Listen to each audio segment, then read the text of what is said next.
Today on the show, we have Doug Casey. Now, this is an amazing person to have on. Doug actually wrote a book that came out in 1979 called Crisis Investing. Now, it wasn't just any ordinary book. It actually ended up spending 29 consecutive weeks on the New York Times bestseller list. Having published 2 books myself, traditionally with a New York publisher, I know how hard it is if you could even do it once. Doug did it for 29 consecutive years, so we really are talking to a renowned crisis investor and all-around investor. He's got a 1,000-acre estate with a winery and all these amazing things out in Uruguay. And he's got really an incredible story of success. He's very well known in the gold and silver industry and making a lot of money in gold and silver and other commodities, and a fascinating individual. I really am truly excited to have you on, especially right now we are certainly in a crisis. So what better to talk to one of the foremost experts literally in the world on crisis investing. So thank you, Doug Casey. It's a pleasure, Jake. Absolutely. So what do you see when you look around at the world right now and you think back when you wrote your book, Crisis Investing, and you think about the amazing, successful career, not only as an investor, but also kind of a little bit of a future teller a little bit, because that's how you made your money is speculating on where you think things are going to go, and you have a wealth of knowledge. What do you think when you see right now in the world? Before even 2020, it was getting interesting with the financial system. Then we have these lockdowns and this unemployment spike, and you've got so much going on. What's your thoughts on it all, Doug? Well, that's a mouthful. Look, my first book was called The International Man, which was a guidebook to making the most of your personal freedom and financial opportunity around the world. And at the time that book came out, it first came out in 1976, there wasn't anything like it out there. And it addressed the problem that most people have. They're born in one place, they grow up there, go to school there, get married there, get a job there. And if they go anywhere, it's maybe a 1-week vacation to Europe, and that's about the end of it. I think it's a mistake to be planted someplace. Being rooted is a good idea for a plant, but it's not a good idea for a human. So that kind of is the basis of the way I look at things from a very international point of view. Because I see, as risky as the financial markets are today, and they're extremely risky, your biggest risk is political. It's not economic. So I've always believed in diversifying internationally. And at the moment, I'm fortunate to be in Uruguay on a big estancia surrounded by horses and cows and poodles, my favorite kind of dog, big poodles. So anyway, where's the world going?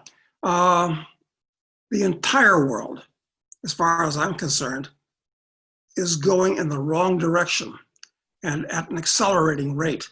And one indication of that is the fact that all of these world governments in unison have locked down their countries, which is incredibly stupid, since there are thousands of viruses and they've been with us for thousands of years. They come and they go and they burn out. Some are more serious than others, but it appears, and it's amazing, after 6 months of worldwide hysteria, there doesn't seem to be any real consensus on the nature of this virus, but we do know a few facts. The average age of people that die of it is about 80. So if you're under 55 or under 60, your chances of getting sick are slim to none, and slim's out of town. So this should not be affecting the economy.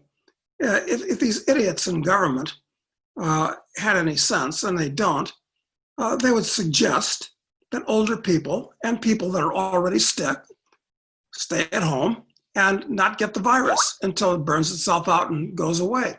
But instead, they lock down the entire economy, and in many places in a very, very draconian way. Maybe it's to get people used to being told what to do and listening to their betters. But look, in many ways, talking to me is a bad idea because I increasingly take a gloomy outlook on humanity in the future. And I say that as somebody who is a longtime fan of Ray Kurzweil. And I am a believer in the singularity. In other words, that in a generation, 20, 25 years, the entire nature of life, because of the acceleration of all kinds of technologies, not just computer technology, but biotechnology and genetic technology and robotics and space exploration and many other things, they're all advancing at the rate of Moore's law, so that in 20 to 25 years, the world is going to be better than not only we imagine, but probably even better than we can imagine. But within that context, I think the next 5 to 10 years are going to be grisly, are going to be really, really nasty. And this virus thing is just the pin, or maybe the sledgehammer that broke the bubble.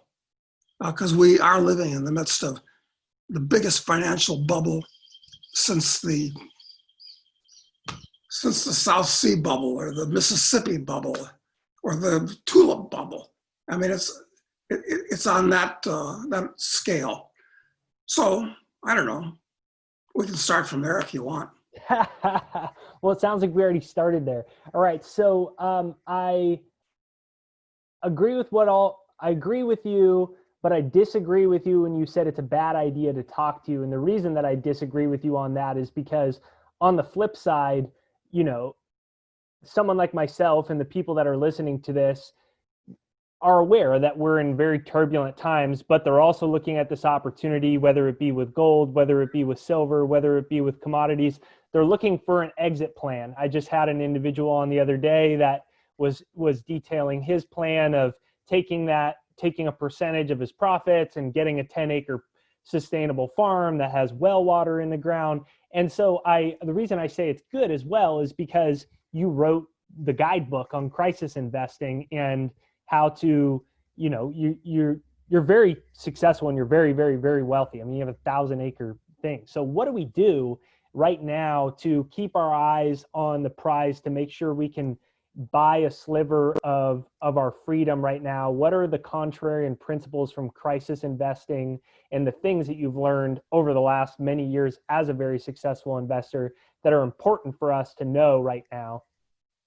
Okay, well, let's start with the fact that we're in one of the great financial bubbles of all world history as we speak. Now that's very, very dangerous.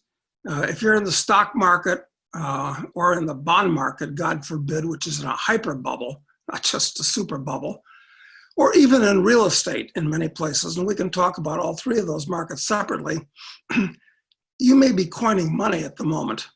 Why? Why is the stock market going up? Why is the bond market? Because the Federal Reserve is creating trillions of new dollars, an unprecedented, totally unprecedented amount of money is flowing out of the fire hydrant of money in the Federal Reserve in Washington, D.C. And where's that money going? It's going into the financial markets, jamming them to the sky. Okay, so a lot of your listeners may have been coining money in tech stocks recently. Okay, great place to have been. But you know, the great hockey player Wayne Gretzky. They asked him, Wayne, how come you're always there when there's a shot to be taken? And he said, I don't skate to where the puck is. I skate to where the puck is gonna be. So right now in this bubble, what do? Well, we look for the next little mini bubble that's going to be blowing up, and that happens to be gold and silver, the precious metals. If you look at the mining stocks, and incidentally, mining is a crappy industry. It's a 19th century choo-choo train industry. With, you know, I can understand why, you know, young guys don't want to go into it. I mean, who wants to go out and play in the dirt with yellow machines when you can sit in an office and make billions of dollars developing a new app. So, mining is not an easy way to make a living. But the thing is that fund managers today, hedge fund managers, mutual fund managers, these kind of people, they don't even know mining exists as a business. And in their view, gold has been totally discredited. It's just like what Warren Buffett said, it's just a pet rock. It just sits there. Well, this is all idiocy. And, Warren Buffett probably is the greatest investor in history, but at the same time, he's an idiot savant, extremely good at one or two things. But in everything else, I think I'm dealing with a 6-year-old. But even Buffett has just bought, 10% of Barrick, which is the world's second largest miner. So things are changing. All right, long preamble. What should your people think of doing right now? Gold stocks are extremely cheap right now in both relative terms and absolute terms. And that's point number one. Point number two is they're the most volatile class of securities on the planet. They're more volatile than internet stocks or any kind of tech stock. Really radical moves. And they're cheap. And there's every reason to believe that the public and everybody else is going to pile into them. And it's going to be driven further by the price of gold. So that's where you ought to be right now. That's investment advice in a nutshell. Get out of Apple and Microsoft and that whole suite of things and move into the mining stocks. I'm all in on these mining stocks, and they've been good so far, but they're just warming up. And we can talk about the reasons for that or whatever. Yeah, tell me the reasons that it's warming up right now. We got gold dropped, back below 2,000. I think it's maybe up like $15 today, and silver's kind of neutral today. Why do you think it's just warming up? I mean, it's been consolidating for a while. It seems like, that makes a lot of the layman investors in mining stocks start to panic a lot, and I see it on Twitter starting to freak out. So what's going on, and where do you think it's going? Well, look, we have to look at what money is to start with. And the dollars you have in your wallet, they act as money, but from an economic point of view, they're actually not money. The dollars in your wallet are what we call currency. And what is currency? Currency is a government's substitute for money. Now, what is money? Money is a medium of exchange. It's a store of value. But you can use paper as money for a period of time. If you're in jail, you can use cigarettes as money. That's okay. People have used wampum as money. People have used lots of things as money in the past. But it's not a good idea to use paper as money that can be printed in infinite amounts by governments. Now, Americans are very naive from this point of view. They think the dollar is as good as gold. Well, actually, it used to be as good as gold. And during the it's about 120 years where the US government, if you took a $20 bill to the Treasury or to your local bank and gave them the $20 bill, the currency unit, they'd give you a $20 gold piece, which is 1 ounce of gold. So the dollar was good as gold. But now the dollar is unbacked by anything. It's an IOU nothing by a bankrupt government. And the US government is bankrupt and becoming more bankrupt every day. We're very much looking at a situation of when will the public recognize that the king has no clothes? And at that point, Americans will start acting like Argentines, a country where I've spent a lot of time. I guess I mentioned earlier, I've been to 155 countries, most of them several times, some numerous times, and I've lived in 10 or a dozen. But Americans are following in the path of Argentina. There's no question about it. And when an Argentine gets a peso, he wants to get rid of it because he knows there's trillions more coming out of the government printing presses the next day. And it's going to be a disaster, a genuine catastrophe when the public finally realizes this. Well, is it possible that people are so brainwashed in America that they'll never realize it, and it'll, yeah. Well, that's a good point because I don't know what percentage of Americans go to college today. What is it? Of college graduates, 30%? I don't know, 40% go to college? Probably look it up on Google and they tell us, but a large percentage of them do. And almost every college and university in the country, in addition to being grossly, ridiculously, scandalously, stupidly overpriced, they basically act as indoctrination institutions, where it's not a question of learning liberal arts, which is all about, it's from the Latin liber, which means free. A liberal arts education was the education that you needed in order to conduct yourself as a free man, as opposed to a slave. But today, you're indoctrinated in things like gender studies, sociology, psychology, English. I may have been an English major when I went to college. I'm not even sure. I shouldn't have gone to college to start with. It was a total misallocation of 4 years of my time. And dropping out was the best decision I ever made in my life. Oh, absolutely, absolutely. I mean, look, when most people go to college, including myself, unless you're serious. Can eventually, do you think that, people say, well, there hasn't been big inflation, there hasn't been all these things, everyone keeps saying these things are going to happen. And is it possible that people just don't wake up and this bubble blows and blows and blows for another 50 years? It's going to take, well, as I was saying, because of the education system, it's going to take Americans longer to wake up than it takes people in backward South American countries to wake up, because they've been indoctrinated and they've been brainwashed by economics courses in college and in high school. And for that matter, it's even sifted down to grade school at this point, where they think that their government has their best interests in heart, that we have wise and intelligent men running things in Washington.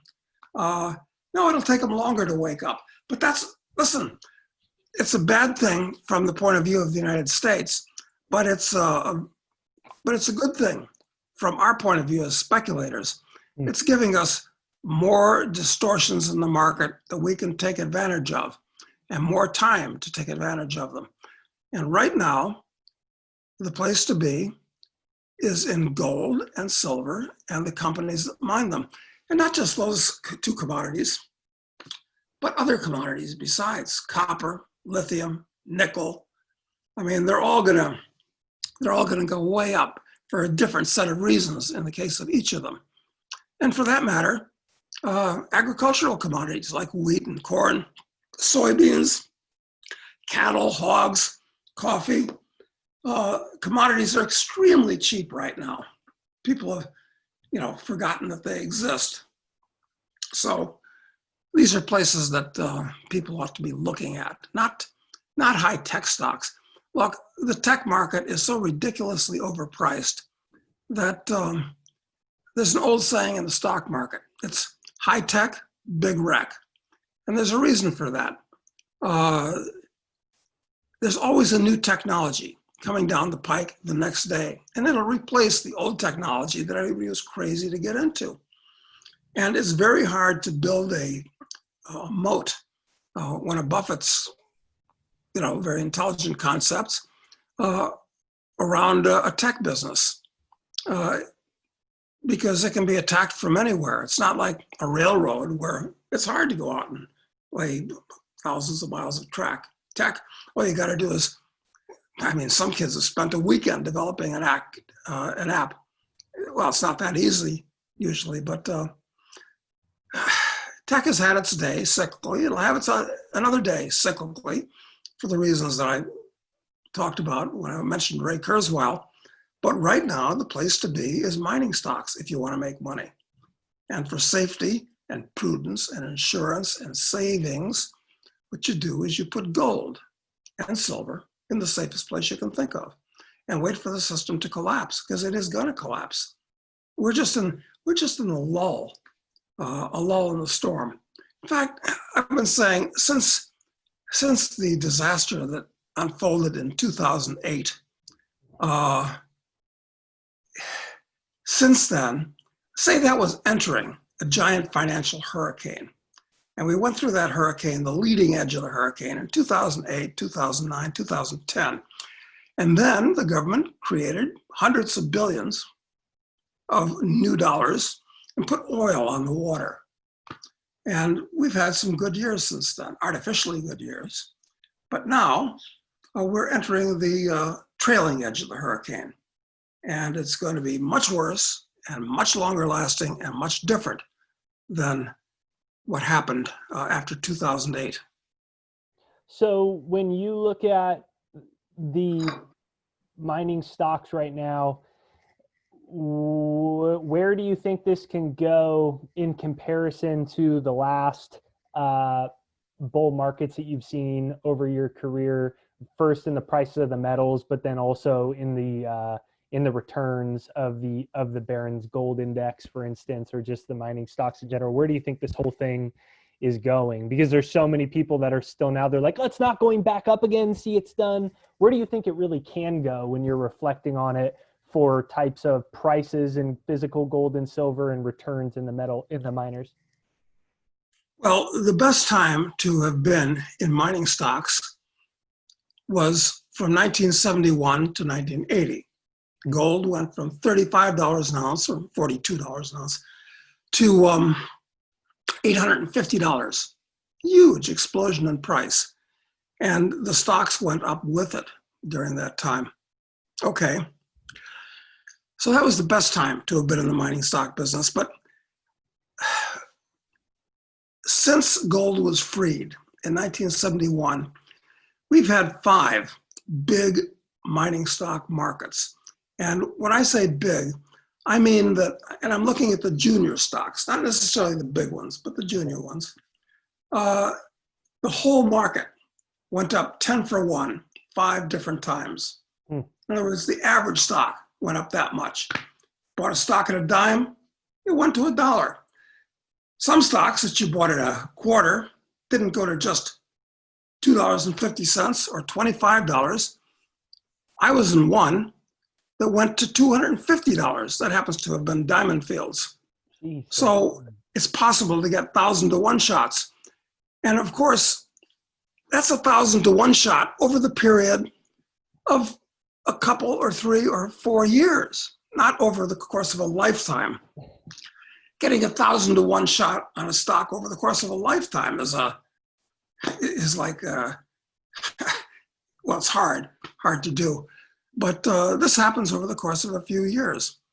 So these things are very volatile because they're market caps. In an era when the largest companies, well, Apple is a $2 trillion market cap company. And there's a whole bunch that are over 100 trillion and a really big bunch, like hundreds and hundreds that are over 100 billion, over 10 billion. Most of these mining stocks, there's only one mining stock even on the S&P 500. That's Newmont. I think I'm correct at this moment. There's only one. That's how unloved and unknown they are, and how small, how teeny weeny they are. You could buy every producing. There's something you might want to remember at this moment. Right now, you could buy every producing mining stock in the world for not much more than the cash that Apple alone has in its bank accounts. Now, that is an interesting statistic. And when the public decides to buy these things, following Buffett's lead, it's going to be like trying to get the contents of Hoover Dam through a garden hose. It's going to be explosive. Do you think it'll be more explosive than that time in 71 to 76 or whatever that date was that you said was the best? Yeah, it could be. It could be. And the reason is that I think gold is headed up a lot because gold is the only financial asset that's not simultaneously somebody else's liability. And with all of the currencies of the world headed towards the dumpster, because it's not just the US government that's printing up trillions of them.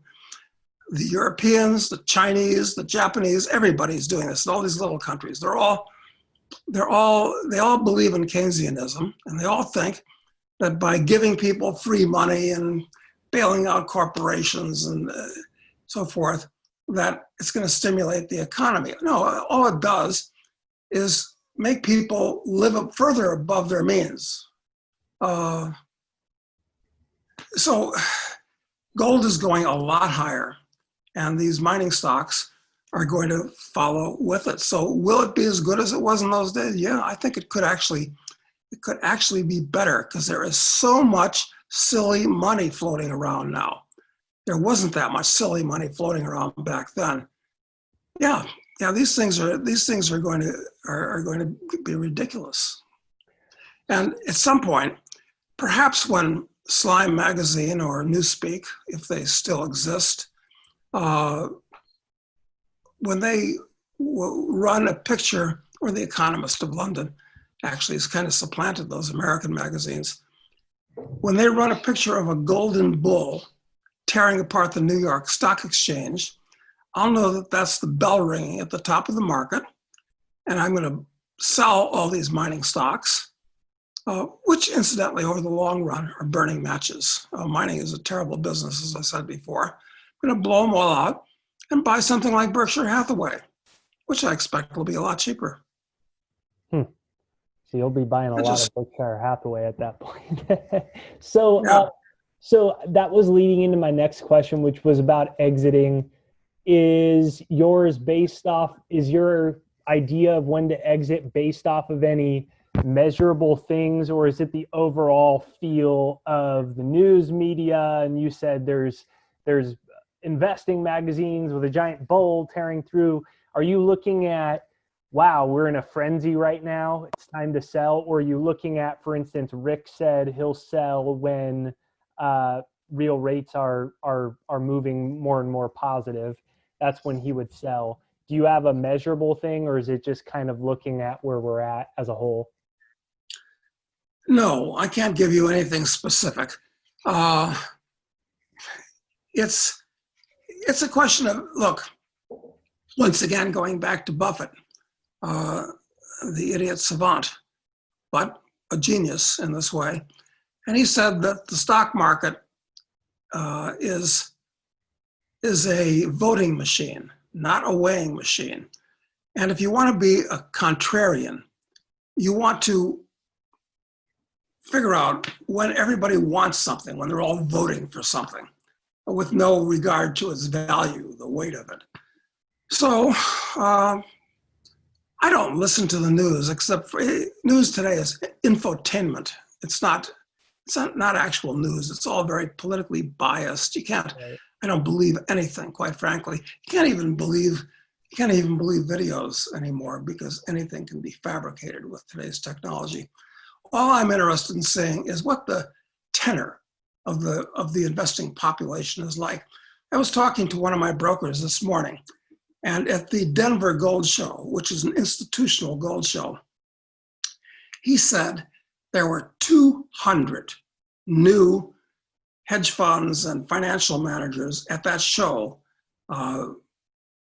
this weekend, that had never been to that show before. They're getting the bit in their teeth. That was a very interesting indication. And none of these people believe in gold. They all think it's a pet rock. They know the mining industry is a crappy industry. But let me tell you something. The average all-in sustaining cost of a producing gold mine today is, they range from typically around, let's say $700 an ounce to $1,200 an ounce. But the average is around $1,000 an ounce. Okay. But gold, that's the all-in sustaining cost. That's with everything, including replacing reserves, everything. Right. Now, with gold at 2,000 an ounce, that's a huge margin of profit. Right. And you don't quite see it yet because mining, most mines have been closed down because of this COVID hysteria. But when the earnings start coming out on gold mines in the quarters to come, they're going to see this and they're going to start piling into these stocks at the same time as the regular market could very well be crashing because it's so overpriced. But as I said before, a lot of that depends on how much money comes out of the Federal Reserve. Yeah, interesting points. That's what I wonder about when we have a couple of these quarters of these earnings at these really good numbers, and especially if they keep going up, if gold moves more towards 2,500, silver moves closer to 50, that people that don't even believe in it, they're just objective enough to look at the financial statements and say, wow, this looks like an attractive thing to buy that's very underpriced. I don't care what the product is.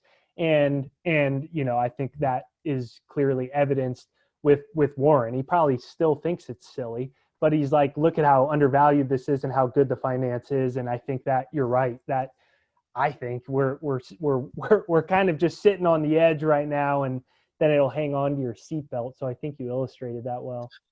And maybe the Robinhood guys, Yeah. who were buying bankrupt companies like Hertz and God knows what else.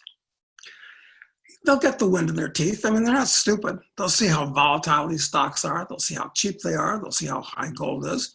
They'll see that they'll pile into them. And a lot of these little mining stocks have market caps, even decent ones that have prospects. Mostly exploration companies or maybe developmental companies have market caps of 10, 20, $50 million. That's walking around money in today's world. And there are only 2,000 companies in the world, public companies, that say they mine gold. 90% of them are crap, but it's not really a lot of stocks, and with very, very tiny market caps. So when even the Robinhood kids want to buy them, it's going to be quite something to watch.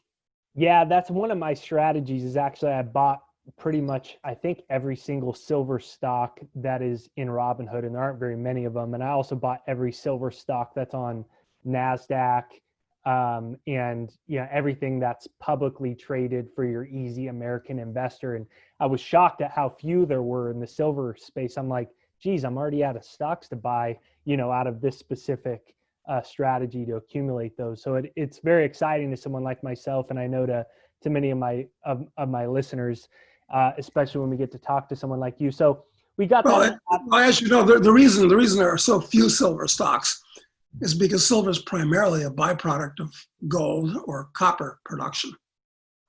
So, most of the silver in the world is produced from companies that are really gold mines, and silver is just something that's there. Which I guess makes it good for us if we're early to buy in the few that exist. So let me ask you, and I want to get into your views on the future. We got this pretty clear, but let me ask you before we move there, when in your book, what is the Rick Rule told me to ask, this was a good question. Rick said to ask you, what is the contrarian message in your book, Crisis Investing, that made it so successful? Well,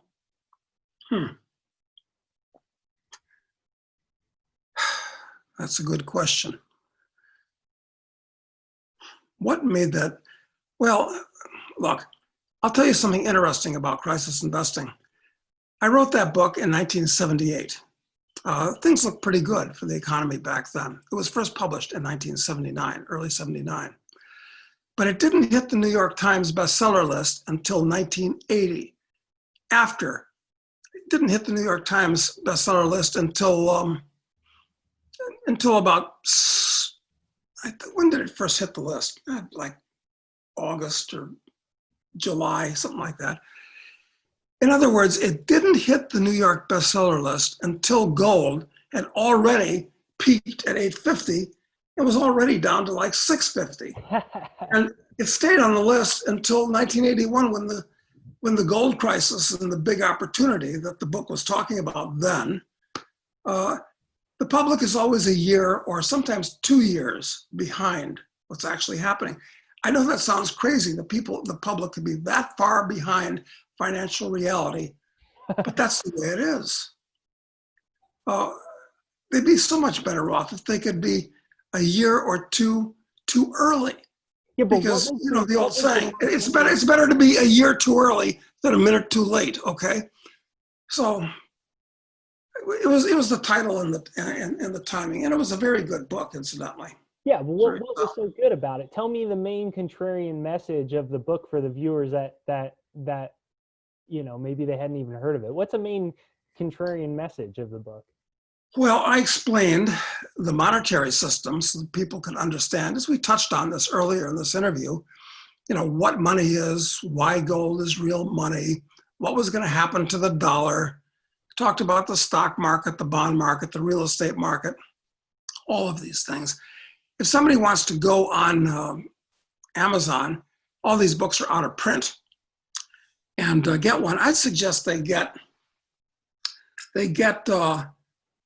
I wrote another book called Strategic Investing in 1982 when the Dow Jones was at an all-time low. In real terms, it was the cheapest it had been since the Great Depression. And that was basically a stock market book. And my big recommendation in that book was utilities. But nobody wanted to buy Strategic Investing, which was a better book than Crisis Investing. Why? Because in 1982, people didn't want to hear about the stock market. It was so low, they'd lost so much money in it. They didn't want to buy a stock market book. It hit the New York Times bestseller list also, got up to number 7. And then I wrote another book in 1993 called Crisis Investing for the Rest of the 90s. And it's the best of these books. It's available, used on Amazon. It's got lots and lots of good stuff in it. But you know, now what I'm doing, Jake, is I'm writing novels because there are a lot of things that are better said in novels than they are in nonfiction books. Mm-hmm. In fact, a lot of things that you can say in the form of fiction that you actually dare not say in the form of nonfiction. So my first novel was called Speculator, which is apropos. You got a lot of those things, huh? You got a lot of those things that yeah, well, they say that everybody's first novel is autobiographical, okay? Right. So yeah, there's some truth to that. The Speculator is semi-autobiographical. It's about a young guy, 23, who gets lucky on a mining stock, and turns like 10,000 into $1 million. And he figures, this is so much money. I better go to Africa and see what it's all about. Get myself an education since I got lucky and made all this money. He goes there and he gets involved in a bush war with boy soldiers and, winds up killing a bunch of people and a revolution and all this type of thing.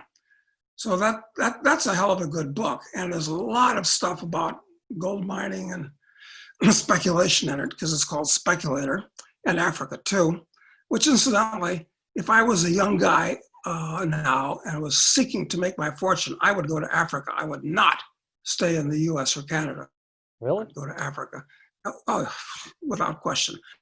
We can talk about that in another interview. And my next book, novel, it's called Drug Lord, because like a lot of people in my generation, I almost got into the drug business. Probably should have. It was easy money with low risk in those days, actually. So Drug Lord talks about our hero comes back and becomes a drug lord, both legal and illegal drugs, and makes another fortune. The government steals it from him. So the government winds up stealing 2 fortunes from our hero, Charles Knight, and he's just kind of pissed off at this point. So this is what Assassin, which is coming out in 3 weeks, is about. It's a political book. It talks about political assassination is a legitimate way to improve matters, or is it?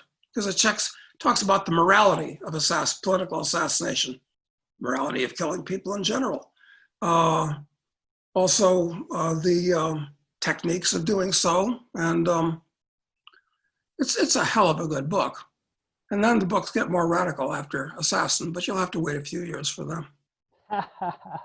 So you're gonna pump out a couple more every what? So you got Assassin coming out in 2 weeks. When will the next one come after, and how many more do you have in mind?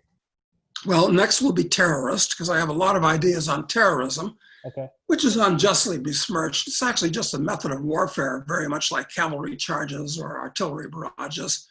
So I've got a lot to say about the theory and practice and Have you wrote morality that book of yet, terrorism. or not? Not yet. Have you wrote that book yet, or not? You just know what you want to write Well, about? it's all thought out. It's all Okay. thought out. So that I hope it's out in a year. Then after terrorist, where our hero Charles, who's a very ethical guy, doesn't initiate violence against people, doesn't hurt the innocent in any way, no collateral damage, unlike governments. After that, he's accused of being a terrorist. So where do you hide if you're accused of being a terrorist and they're hunting you? Well, there's no place to hide in today's world, with one exception, a war zone. So he goes back to Africa, where he started out, where still got friends, and there's another bush war going on. So he goes back there and becomes a warlord. And I show how to become a warlord and why a warlord is not a bad thing. And then the next book after that is Antichrist, where the natives, after he turns this shithole country, this is my hobby, incidentally. I don't know if Rick told you about this. My hobby for years has been going to third world countries and talking to preferably the military dictator about how he can turn this shithole country into Singapore on steroids in a decade. And I've had wonderful adventures doing that, So what incidentally. are your ideas to do that?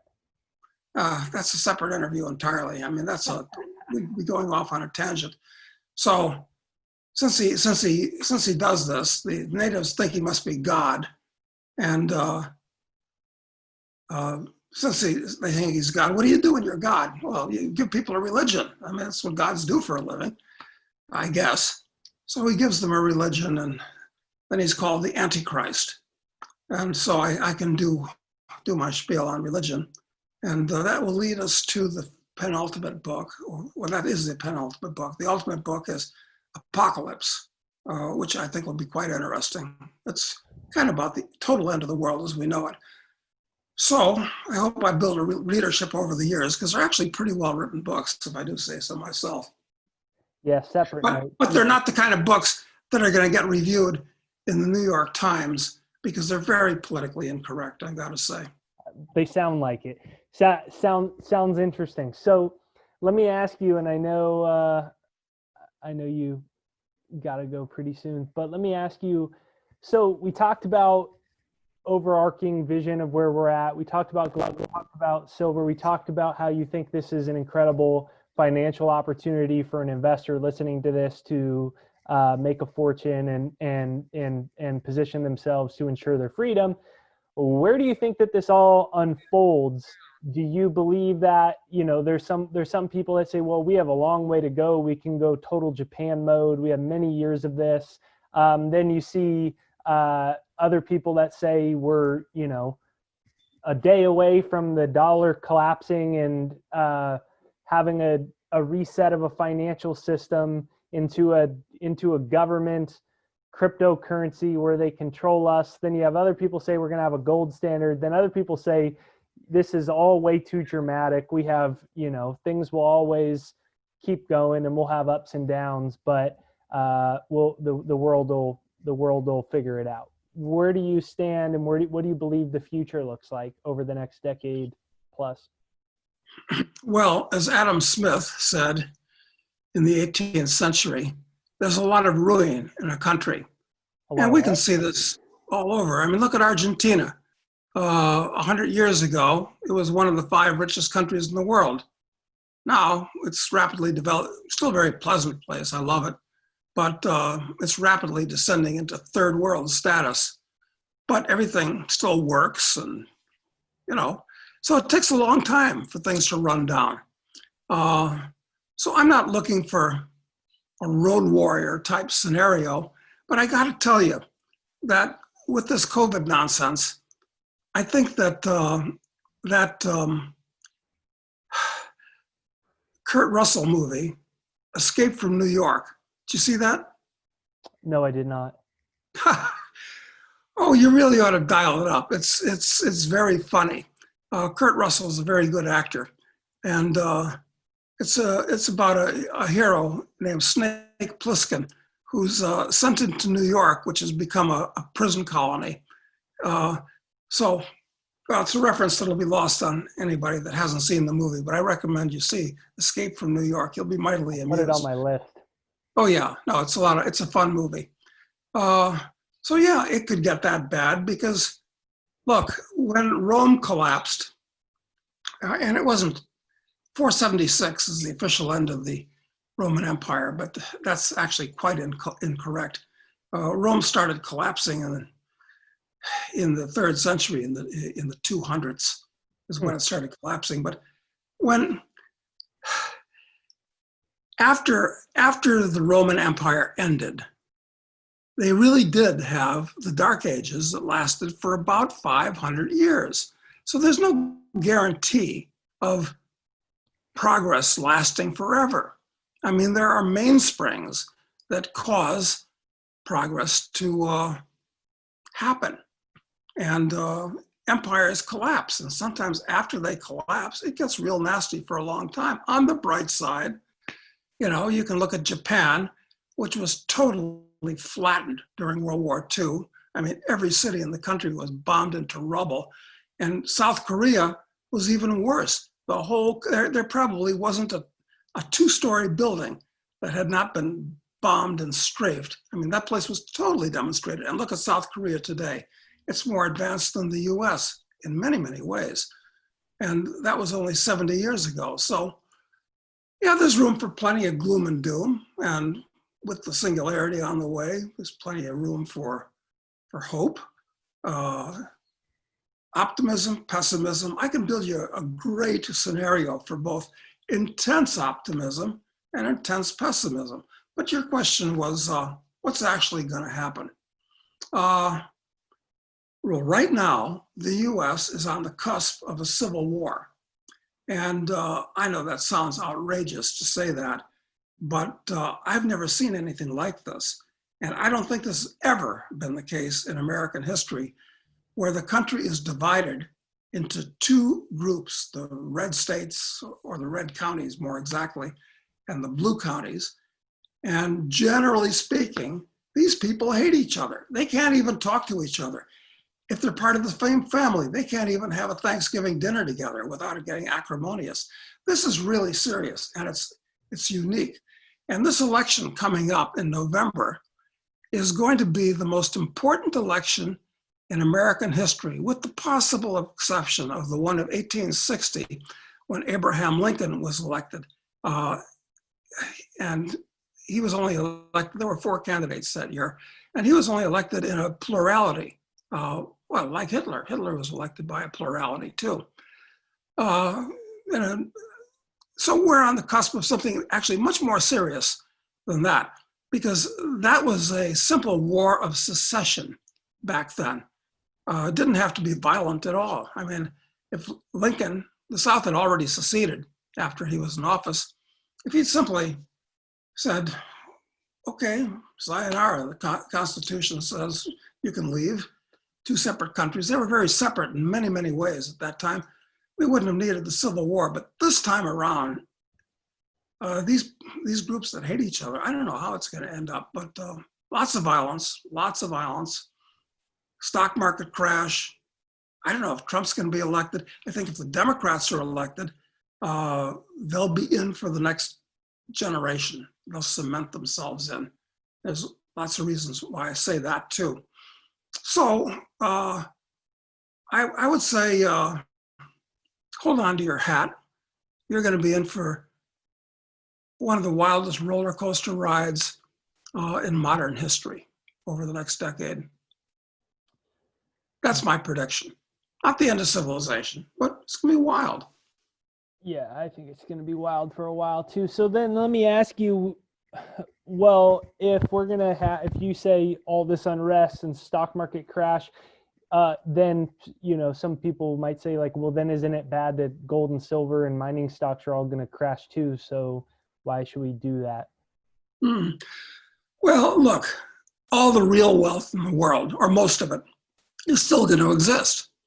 I mean, the factories and the farms and the mines and the technologies, they're not going to go away, most of them, just because the stock market crashes and there's a lot of people unemployed for a while. They'll still be there. People still produce. People are like they're like squirrels. You know, they can't help but save some nuts for the winter. We're like genetically programmed to do that, to produce more than we consume, unless you're a sociopath, like most of the people in Washington. So yeah, life will go on. It'll just be kind of rough for a while, I think. And the time will come to buy. Stock market will still exist. I'm sure it'll still exist. So look, buy gold and silver, and you're going to be able to trade them for higher levels to people that have money. And all these wonderful, huge McMansions that are built, many of their current occupants won't be able to afford to live there. But if you make a lot of money in the years to come, you'll be able to move into one. So things change, it rotates, it's all cyclical. So look, these people that are afraid, oh, things are going to get so bad, I'm just going to roll up in a big ball and die. Well, okay, do that. That's what we call cleansing the gene pool if they do that. I don't care. That's funny. So let me ask you then, what are you, you seem like you have a pretty interesting life. What are you most enjoying or grateful for or excited about or having fun with or just whatever grateful for in your life right now? Well, I played polo for 20 years, and that was like running a small business that hemorrhages money, but I enjoyed that. So that was my main sport for a long time. And before that, I engaged in martial arts for a long time and competitive shooting and, I've done all kinds of stuff. I used to skydive every weekend, scuba dive all over the world. So I've been everywhere, done an awful lot of things. And now, let's just sit around and read a book, write a book. So that's what I'm doing at the moment. What are you reading?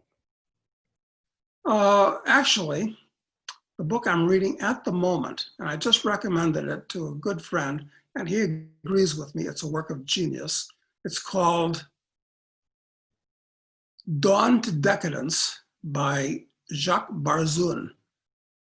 And that book is a work of genius. It traces Western civilization from about the year 1500 up to the year 2000. And the guy's really good. And I agree with almost everything he says. And it is, the nice thing about it, it's not encyclopedic, where he's just recounting facts of history. Who needs that? It's almost, it's a waste of time. He's a very thoughtful,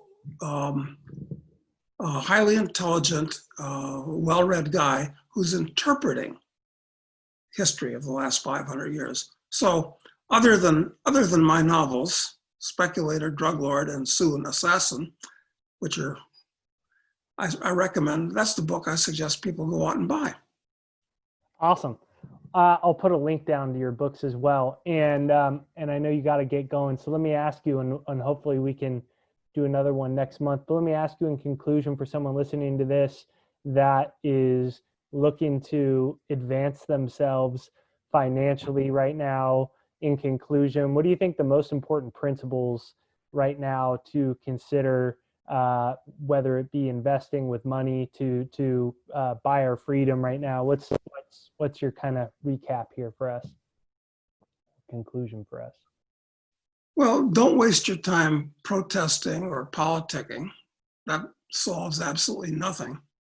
I would just say, try to produce more than you consume. Set the difference aside in gold and silver when you get enough. You've got a great window here in the next year to buy gold stocks and get a multiple on your money. And what's next? I'm not sure, but that's what you should be doing now, in my opinion, if you listen to this thing that we're doing right now, Jake.